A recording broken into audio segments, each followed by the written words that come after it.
Hello friends, myself Dr. Ankita Singh Chakotia, PhD in Biotechnology. Also I have qualified CSIR NET JRF with All India rank 103.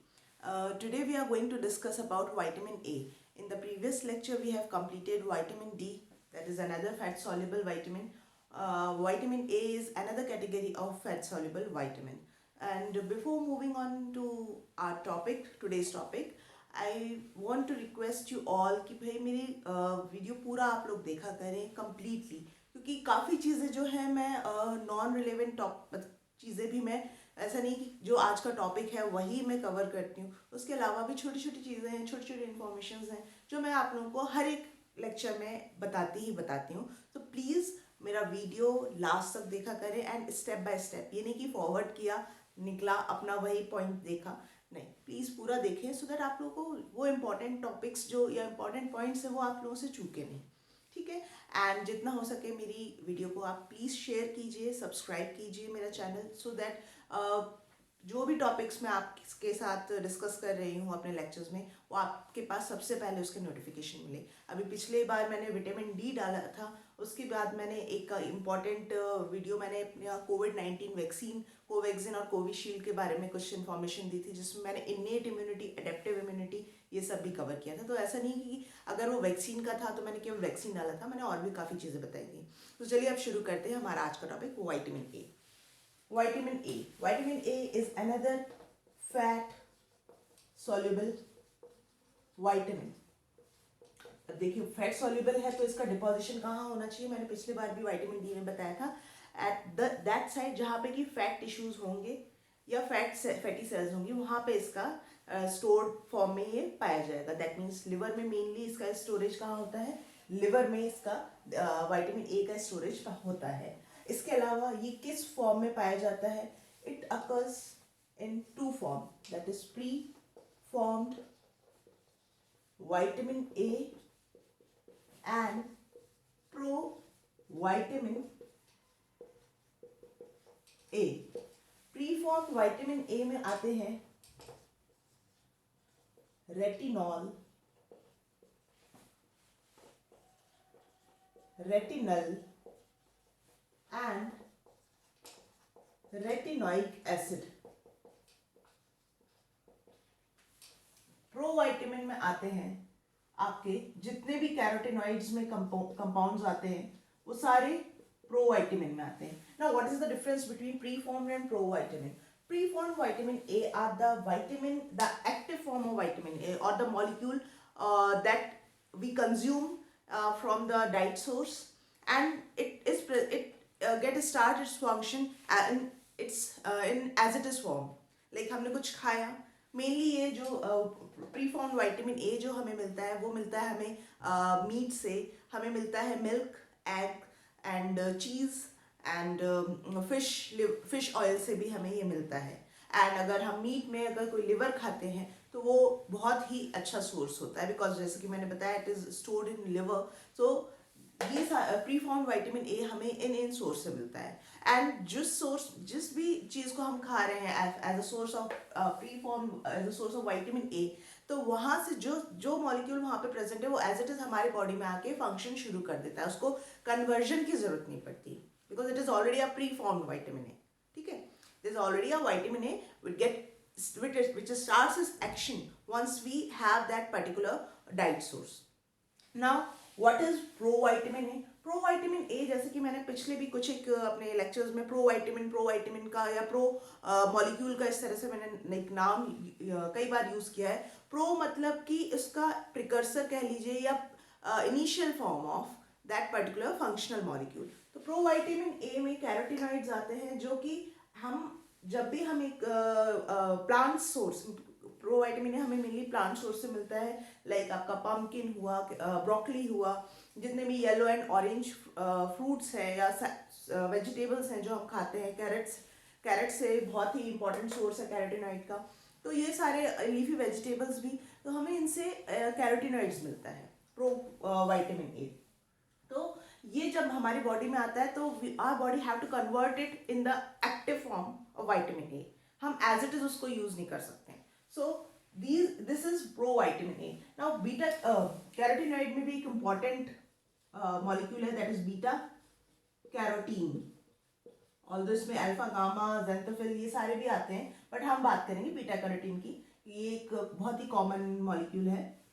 Now beta carotene होता क्या है? Beta carotene is a structure that is formed via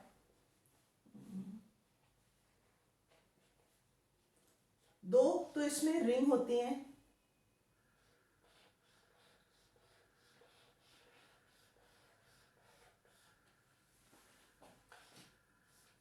और ये एक long chain भी पाई जाती है।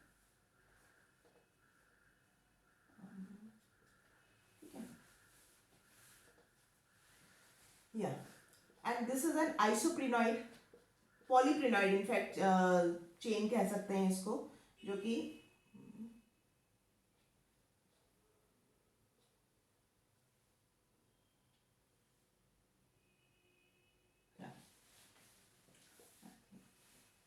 हाँ, तो ये जो रिंग होती है this is called as beta ionone ring, और साइक्लोहेक्सिनाइल रिंग भी कहलाते हैं। ये दोनों बीटा आयनॉन रिंग है, और बीच में जो एक चेन दिख रही है आपको, carbon chain, it is called as polyprenoid chain. याद होगा स्टिरॉल का मैंने आपको जब स्ट्रक्चर बताया था कि it is derived from isoprene सब यूनिट। आइसोप्रीन सब यूनिट क्या होता है? 4 कार्बन का ये कंपाउंड होता है, जिसमें कि first carbon and third carbon पे सेकेंड डबल बॉन्ड होता है, and it is also methylated at different positions. So ये स्ट्रक्चर भी वही आइसोप्रीन स्ट्रक्चर से डिराइव है, एंड दो इसमें साइक्लिक चेन होती हैं 6 member. So this is beta carotene, ये स्ट्रक्चर बीटा कैरोटीन का है। अब क्या होता है व्हेन वी हैव, ये तो बात हुई हमारे सोर्सेस की एंड टाइप्स ऑफ विटामिन ए की। अब हम आगे बढ़ते हैं कि क्या किस तरह से हमारी बॉडी अगर प्रो विटामिन ए कंज्यूम करते हैं हम, तो क्या चेंजेस आते हैं। देखिए, ये हमारा ईसोफेगस हुआ, this is our stomach, and this is our small intestine, जो कि बहुत ही फोल्डेड फॉर्म में रहता है। This is large intestine, okay, है ना। और यहाँ पे कहीं हमारा बेचारा लिवर होता है, गलत बना रही थी मैं, हाँ इस तरह का स्ट्रक्चर होता है लिवर का, ठीक है ना। तो जब भी हम कैरेट लेते हैं, कैरेट खाया हमने, बीटा कैरोटीन हमारे बॉडी में आया। बीटा कैरोटीन जैसे ही हमारे बॉडी में आता है और यहाँ स्मॉल इंटेस्टाइन में पहुंचा बीटा कैरोटीन, बीटा कैरोटीन पे एक एंजाइम है दैट इज डायऑक्सीजनेज। डायऑक्सीजनेज काम करता है। डायऑक्सीजनेज क्या करता है? वो काम करता है at position 9 10 11 12 13 14 15, at this position 15 carbon पे और 16 कार्बन के बीच में जो बॉन्ड है उसको ब्रेक करता है, और इसको दो भागों में तोड़ देता है, दो हिस्सों में तोड़ देता है, और यहाँ पे OH एंड OH। तो देखिए, पहले बीटा कैरोटीन था, अब ये जैसे ही स्मॉल इंटेस्टाइन में हमारा बीटा कैरोटीन आया, डायऑक्सीजनेज एक एंजाइम होता है, वो उसको ब्रेक करता है दो मॉलिक्यूल में, और यहाँ से हमें दो विटामिन ए और रेटिनॉल मिल जाते हैं। ये है रेटिनॉल, ये भी रेटिनॉल। तो एक बीटा कैरोटीन दो रेटिनॉल मॉलिक्यूल को प्रोड्यूस करता है बाय द एक्शन ऑफ डायऑक्सीजनेज। अब डायऑक्सीजनेज की एक्शन से रेटिनॉल बना बीटा कैरोटीन से in small intestine. Small intestine में भी ये ड्यूडेनम में बनता है, ड्यूडेनम, ठीक है, ड्यूडेनम में बनता है, एंड वहां से माइग्रेट करता है इन लिवर। यहां पे आता है रेटिनॉल स्टोर होने के लिए, जो कि पामिटिक एसिड, एक और फैटी एसिड होता है, पामिटिक एसिड के साथ कंबाइन करता है, और ये in the form of रेटिनो palmitate के फॉर्म में यहां पे स्टोर्ड रहता है। And whenever the vitamin A is required at any site in the body, ये इसी फॉर्म में मूव करता है, और मतलब ब्रेक करता है, और रेटिनॉल आपको वहां पे एक्टिव फॉर्म में मिल जाता है। So this is about the synthesis, how the retinol और vitamin A get synthesized in our body. तो हमने क्या क्या अब तक कवर कर लिया? Types of vitamin A, sources of vitamin A and synthesis of vitamin A from provitamin A. Now moving towards what is the role of, हाँ एक चीज और मैं आपको बताना चाहूंगी। देखिए विटामिन डी में भी मैंने आपसे कुछ एक ऑर्गन डिस्कस किए थे जहाँ पे इनका उसका सिंथेसिस हो रहा था या कन्वर्जन हो रहा था या कैल्शियम एब्जॉर्ब करवा रहा था। तो जो भी विटामिन या जो भी मॉलिक्यूल जिस जिस ऑर्गन से रिलेटेड होता है, बहुत ज़रूरी है उस ऑर्गन का हेल्दी रहना। अगर आपका दैट जो भी पर्टिकुलर ऑर्गन है अगर अफेक्ट होगा या कुछ भी उसमें प्रॉब्लम होगा तो उस पर्टिकुलर मेटाबॉलिज्म पे डेफिनेटली फर्क पड़ेगा। जैसे कि अगर यहाँ पे मैंने बात किया आपका डियोडेनम एंड मतलब small intestine and liver is actually main organ which are related to the storage and the conversion of this vitamin provitamin A to vitamin A. So अगर ये अफेक्टेड है, आपका गट में कुछ प्रॉब्लम है, आपका लिवर में कुछ प्रॉब्लम है, दैट मीन्स डेफिनेटली यहाँ पे ये कन्वर्जन नहीं हो पाएगा और अल्टीमेटली आप जितना भी कैरेट खाएं कुछ भी लिए वो आपको उतना इस तरह से काम नहीं कर पाएगा बिकॉज इसका कन्वर्जन नहीं हो रहा होगा। तो इट्स वेरी इंपॉर्टेंट कि आपके सारे के सारे ऑर्गन्स हेल्दी रहें सो दैट आपका मेटाबॉलिज्म अच्छे से चलता रहे। Now moving toward role of vitamin A in our body. देखिए विटामिन ए का हम बचपन से ही सुनते आए हैं कि भाई विजन में बड़ा इंपॉर्टेंट रोल होता है। बिल्कुल विजन से ही रिलेटेड हम बात करेंगे। ये हमारी देखिए आंख होती है, ठीक है, ये सामने लेंस होता है ना, और यहाँ पे ये जो मेम्ब्रेन है वो कहलाती है रेटिना।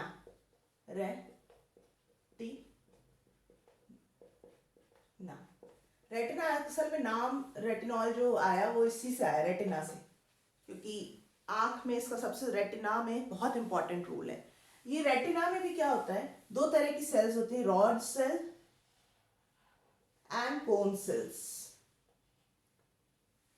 रॉड सेल कुछ इस तरह की होती है, यहाँ पे इसका एंड्स होते हैं जो कि फर्दर नर्व एंड से जुड़ते हैं। इसी तरह से ये कोन सेल्स भी कुछ इसी तरह की होती हैं। बट हमारा मेजर जो रोल है हमारा रॉड सेल से रिलेटेड है, कोन से हम उतना बात नहीं करेंगे। Rod cells are sensitive for low light and dim, और या कह लीजिए डिम लाइट के लिए। कतई अंधेरा जब बहुत आप 0 वाट का बल्ब लगा लें तो वो बहुत, और या उससे भी कम जाए तो वो जो आपको हल्की हल्की आकृति सी दिखती है कि हाँ यहाँ पे मेरा बोर्ड है, यहाँ मेरा बेड है, यहाँ मेरा बॉटल रखा हुआ है, तो वो जो हल्का हल्का दिखता है ना, वो we should be thankful for this rod cells, उसकी वजह से दिखता है। और इसके अलावा बट हाँ ये कलर्स को डिस्क्रिमिनेट नहीं कर पाती, अनेबल टू डिस्क्रिमिनेट कलर, ठीक है, ये इसका काम नहीं है। इसका काम है कलर डिस्क्रिमिनेशन में हमें कौन सेल हेल्प करते हैं, ये रॉड सेल नहीं करते हैं। हमें कलर के लिए हमें कौन सेल्स काम करते हैं। प्लस ये ब्राइट लाइट में they are not sensitive for low light, इनको ब्राइट लाइट में बढ़िया लगता है। मतलब अगर जो हम अभी जैसे लाइट ऑन है मेरे रूम की तो ये अभी मेरे कोन्स एक्टिव होंगे, रॉड्स नहीं होंगे, ठीक है। तो थोड़ा कॉन्ट्राडिक्टरी है कि मैं अभी बताती हूँ आपको कैसे।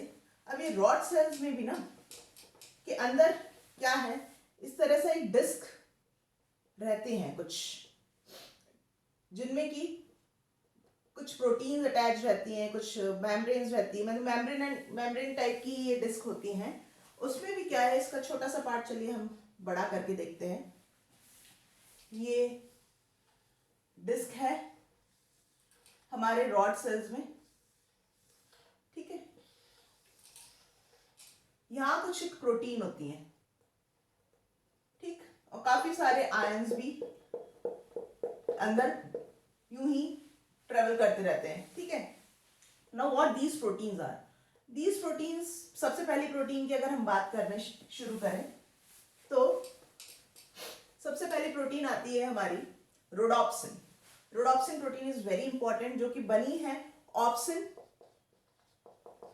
प्लस रेटिनल से मिलकर बनी, ठीक है। ये एक मेम्ब्रेनस ही प्रोटीन होती है, जो कि मेम्ब्रेन में ट्रांस मेम्ब्रेन प्रोटीन जो मेम्ब्रेन में भी रहती है और ऊपर नीचे भी अपने सरफेस में रहती है। और उसके साथ में बीच में ना रेटिनल रेटिनल भी सिस फॉर्म में कॉन्फॉर्मेशन में रेटिनल रहता है, दैट मीन्स कुछ स्ट्रक्चर जैसा कि अभी मैंने बताया था आपको।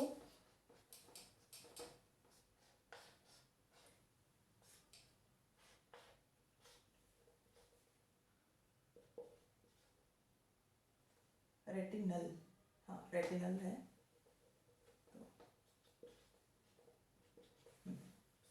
ठीक है ना। ये सिस फॉर्म, सिस कॉन्फॉर्मेशन मैंने आपको अगर याद करें फैटी एसिड के चैप्टर में मैंने बताया था what is cis and trans form. Cis form में जब डबल बॉन्डेड कार्बन पे hydrogen when are at the same site then it is called as cis form. यहाँ पे CH3 ग्रुप भी अटैच रहता है, CH3, हाँ तो एक सेकेंड, ठीक है, ठीक है। तो ये होता है सिस रेटिनल, ठीक है, सिस रेटिनल फॉर्म में प्रेजेंट रहता है। और जब भी लाइट आती है this cis retinal get converted into trans, थोड़ा स्ट्रक्चरल कॉन्फॉर्मेशन चेंज होता है और क्या होता है,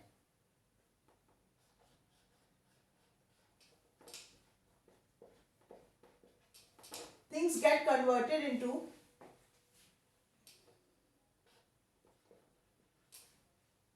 ये ट्रांस में कन्वर्ट हो चुका होता है और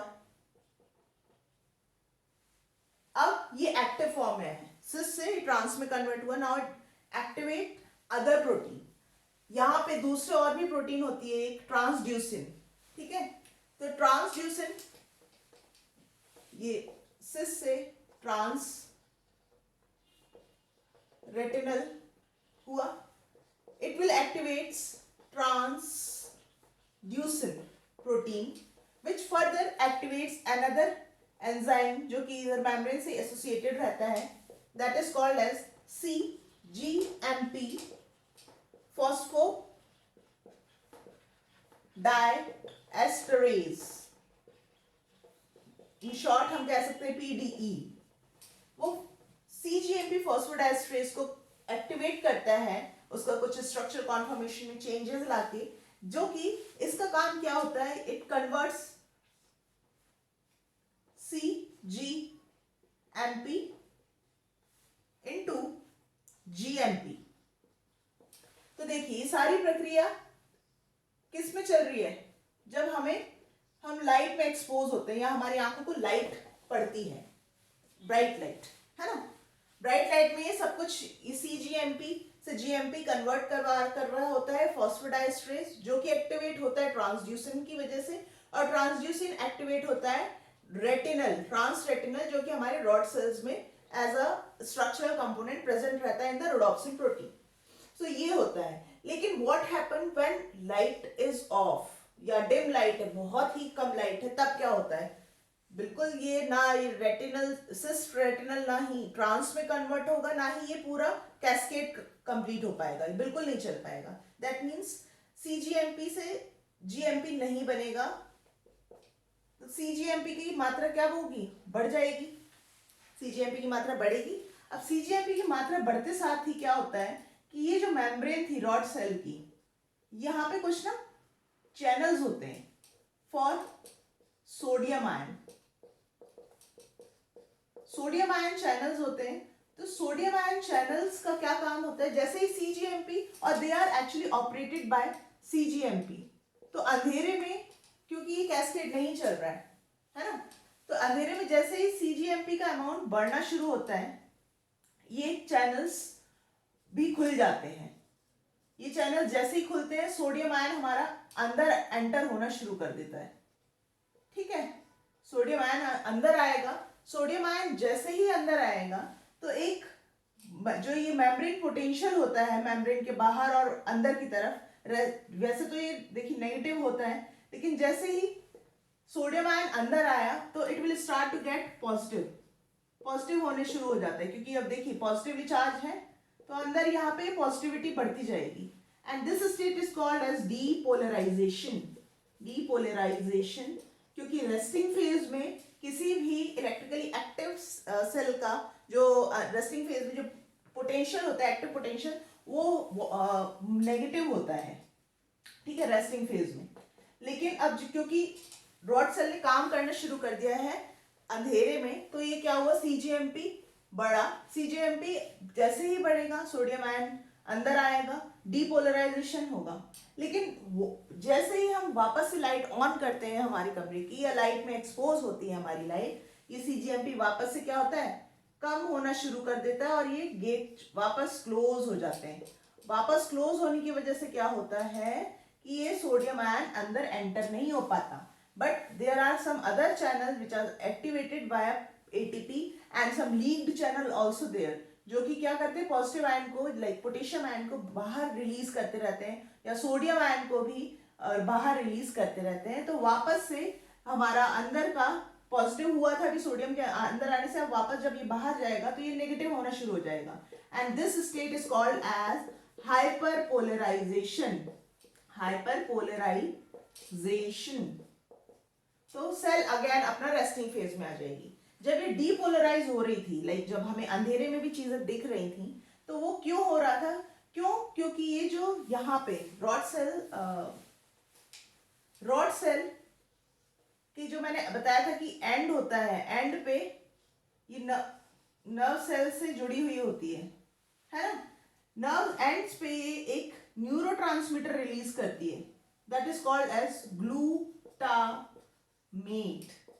ग्लूटामेट नाम का एक न्यूरोट्रांसमीटर रिलीज करती है, जो फर्दर नर्व एंड्स पे जाके सिग्नल देता है कि हाँ भाई कुछ है यहाँ पे, कुछ बना हुआ है। और तो वो हमारा ब्रेन पहचानता है कि हाँ कुछ सिग्नल आया, दैट मीन्स यहाँ पे कुछ है, दिख रहा है अंधेरे में भी।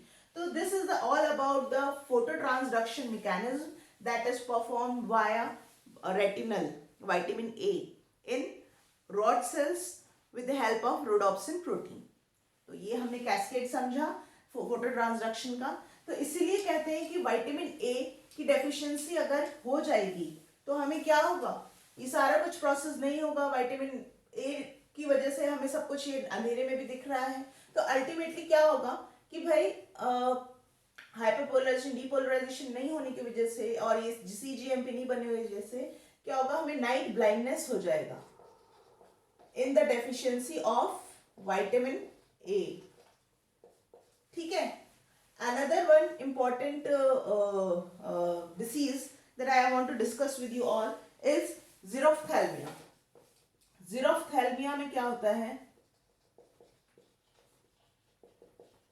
xerophthalmia में is also related to, जैसे कि ophthalmia जुड़ा ही है तो आंख से ही related होगा, it's pretty understood। हमारी ये आंख होती है, आंख में ये हमारा लेंस होता है, पीपल कह लीजिए, ठीक है ना। और ये जो व्हाइट कलर की जो झिल्ली सी दिखती है, that is white part is conjunctiva, और इस पूरे पे ना कॉर्निया एक लेयर और होती है। अब conjunctiva is nothing, it is a mucus lining, mucus membrane. मैंने अपने पिछले लेक्चर में भी आप लोगों के साथ डिस्कस किया था, इसमें मैंने इनेट मतलब कि कोवैक्सीन में आप लोगों को बताया था। Mucus membrane is very important for immune system also, मतलब कि हमारे तमाम ऑर्गन सिस्टम में ये प्रेजेंट रहती है और वो एक इम्यूनिटी प्रोवाइड करती है, मतलब कि एक डिफेंस मैकेनिज्म प्रोवाइड करती है। उसका मैं बता दूंगी, लिंक मैं शेयर करूंगी, अगर वो भी जानना है आपको तो वो आप उसमें डिटेल में देख सकते हैं कहाँ कहाँ होती है और क्या क्या फंक्शन करती है। तो ये कंजक्टिवा में भी म्यूकस मेम्ब्रेन ही होती है, एक म्यूकस लाइनिंग। तो विटामिन ए की डेफिशिएंसी की वजह से क्या होता है कि म्यूकस लाइनिंग कंजक्टिवा जो है वो ड्राई होने लगती है, बिकॉज ये एपिथेलियल सेल्स की हमारी जो आँख में है उसकी हेल्दी, मतलब एपिथेलियल सेल के हेल्दी रहने के लिए भी विटामिन ए रिस्पॉन्सिबल होता है उसकी प्रॉपर फंक्शनिंग के लिए। तो अगर ये कम होगा तो ये अल्टीमेटली कंजक्टिवा भी अफेक्ट होगी, म्यूकस लाइन ड्राई होने लगेगी, and that condition will ultimately causes xerophthalmia। इसके अलावा एक और चीज बनती है, अगर ये ड्राइनेस कंटिन्यू ही है, केराटोमेलेशिया। केराटोमेलेजिया में क्या होता है, और भी वर्स्ट कंडीशन पे चला जाता है, आपको विटामिन ए की डेफिशिएंसी होती ही जा रही है। तो क्या होता है कि ऊपर एक ना बहुत, आप भी ध्यान से अगर किसी इंसान के अपने साइड में देखेंगे या मिरर में ही आप कोशिश करेंगे तो एक ऊपर एक ट्रांसपेरेंट लेयर होती है हमारे आँख की, ठीक है ना, बहुत ही पतली सी झिल्ली सी रहती है। जब वो उसमें भी ड्राइनेस आने लगती है, या कह लीजिए कि वो वैसे ठोस रहती है, मतलब कि ठोस इन द सेंस ऐसा नहीं कि कतई हड्डी की तरह रहती है, बट हाँ वो भी जब अजीब सी लूज एंड सॉफ्ट पड़ने लगती है वो भी ड्राइनेस की वजह से, उसको हम कहते हैं केराटोमेलेजिया। एक और बीमारी है, वो और भी भयानक स्टेज है इन सब की, दैट इज कॉल्ड एज बाइटॉट्स, बाइटॉट्स, हाँ बाइटॉट स्पॉट, बाइटॉट स्पॉट, हाँ।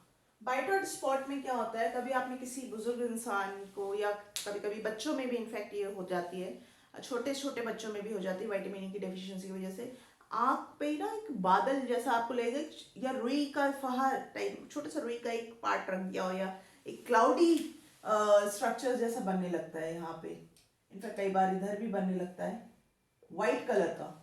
That is condition is called Bitot spot, जिसकी क्या होता है जैसे डेफिशिएंसी बढ़ती जा रही है, अनट्रीटेड हमने छोड़ दिया कि कोई बात नहीं, हो क्या होगा कुछ वजह से, या अपने आप ठीक हो जाएगा, तो ये क्या करेगा, धीरे धीरे पूरी सेल की जो लाइनिंग है, पूरी सेल को खराब कर देगा, पूरी आंख को खराब कर देता है, जिस वजह से हमारा विजन ही चला जाता है अल्टीमेटली।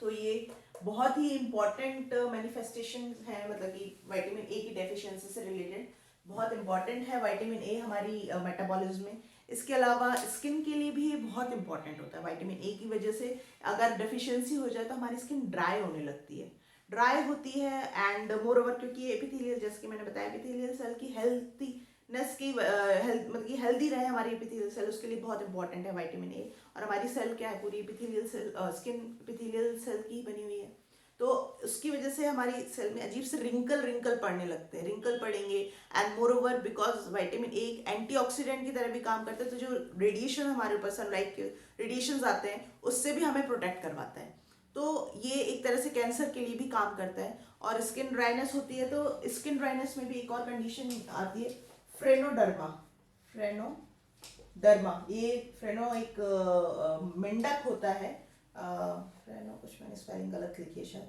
फ्रेनो एनीवेज, तो उसमें क्या होता है कि मेंढक की जैसे स्किन रिंकल पड़ने लगते हैं, जैसे अजीब से, ये हमारा मेंढक है, ठीक है, मेंढक की स्किन अगर कभी ध्यान दिया हो बचपन में देखते थे तब, तो ये अजीब सी रिंकल्ड स्किन होती है ना, तो वैसा कुछ स्ट्रक्चर होने लगता है हमारी बॉडी पे। एंड इसके अलावा ये एक्ने के लिए भी बहुत काम करती है, मतलब कि एक्ने होने के चांसेस भी बहुत ज़्यादा होते हैं जब आपको विटामिन ए की डेफिशिएंसी हो जाती है। तो कभी अगर आपका कॉस्मेटोलॉजिस्ट से या डर्मेटोलॉजिस्ट से आपका ट्रीटमेंट चला हो, तो उन्होंने एक दवाई हमेशा एक्ने की वजह देते हैं, जिसमें कि ध्यान दीजिएगा, एक ट्रेटिनॉइन ए रेटिनोइक एसिड का ही एक फॉर्म है, वो हमेशा रहेगा। तो ये इंपॉर्टेंट होता है, विटामिन ए के is very important for the to keep our skin healthy, ठीक है। बोन फॉर्मेशन में भी बहुत इंपॉर्टेंट इसका रोल होता है। तो these all are the important disease और health issues related to vitamin A deficiency. अगर मेरा आज का लेक्चर हम अच्छा लगा हो तो please hit the like button, comment कीजिएगा, and subscribe my channel so that notification आप तक सबसे पहले पहुँचे।